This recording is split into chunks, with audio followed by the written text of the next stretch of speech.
सहस्रलोचन प्रभृत्य शेषलेख शेखर प्रसूलधूलिधोरणी विदूसराङ्घ्रिपीठ भुजङ्गराजमालया निबद्ध जाटचूटक श्रियै चिराय जायतां चकोरबन्धुशेखर धनञ्जय स्फुलिङ्गपाविदीत पञ्चसायकं नमन्निलिम्पनायकं सुधामयूखलेखया विराजमान शेखरं महागपालि सम्पदे शिरोजटालमस्तु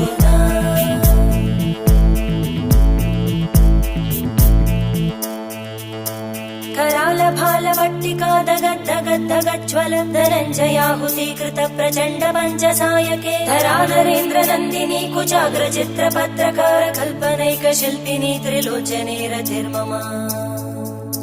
नवीन मेघमण्डली निरुद्ध दुर्धर स्फुरद् निशीतिनी धम प्रबन्ध बद्ध कन्दर निलिम्ब निर्झरे